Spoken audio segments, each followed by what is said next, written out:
அன்பார்ந்த தாம்பரம் நகைச்சுவை மன்றத்துடைய நகைச்சுவையாளர் அத்துணை பேருக்கும் என்னுடைய பணிவான வணக்கத்தினை சீஃப் கெஸ்ட் உள்ளிட்ட நம்முடைய மன்றத்துடைய தலைவர் உள்ளிட்ட அத்துணை பேருக்கும் என்னுடைய நெறிகலந்த வணக்கத்தினை தெரிவிக்கிறேன்.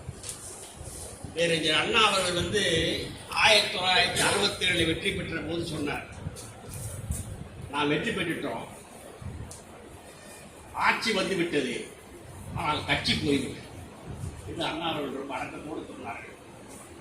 கடற்கரை கூட்டத்திலே பேசுகிற போது, முன்பு எப்போதும் இல்லாத அளவில் மிக பணிவோடு அடக்கத்தோடு உங்கள் முன்னாலே நான் நிற்கிறேன் என்று சொன்னார். அது அவர் கட்சியை பற்றி அவ்வளவு கரெக்டா புரிஞ்சுக்கிட்டு பேசினார் உண்மையிலே.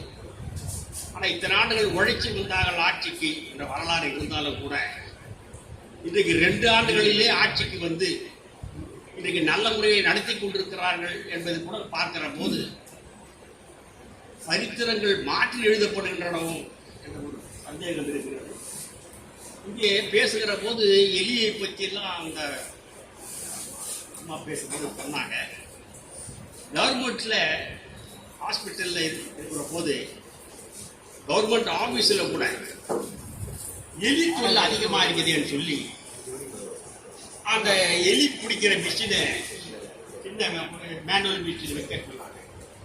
சரி, அதுக்கு சாங்ஷன் பண்ணி எல்லா இடத்துலையும் அந்த எலி பிடிக்கிற மிஷினை வச்சுட்டாங்க. எல்லா இடத்துலையும் இந்த மிஷின், ஆனால் எலி தொல்லை குறையில. என்னன்னு கேட்டா, ஜீவோ பிரகாரம் வெட்டி தான் வைக்க சொல்லுங்க. ஆனா எலிக்கு அந்த மருந்து வைப்பாங்களா, அந்த உணவு பொருள் அதை வைக்கிறதுக்கு சாங்ஷன் பண்ணல அப்படின்னு சொல்லி அது அதிகாரி சொன்னார்கள். தீபாஜி அவர்கள் ராஜாஜி ஹால்ல இருந்து இறங்கி வந்துகிட்டே இருக்கிறாங்க. ஒரு 10 படி கிட்ட இருக்குது. இறங்கி வரப்போற நேரத்துல அதுக்கு மாணவர்கள்லாம், ஐயா படி படி படி படி, இந்த வயதிலும் நல்ல அறிவுரை, படி படி என்கிறாயே. பச்சையப்பன் கல்லூரியை பார்க்கும்போது அண்ணாதுரை அவர்கள் பேசிக் கொண்டிருக்கிறார்கள். அந்த கல்விஞர் விழாவிலே பேசுகிற போது அவன் சொல்றான், பச்சையப்பன் கல்லூரி மாணவரும்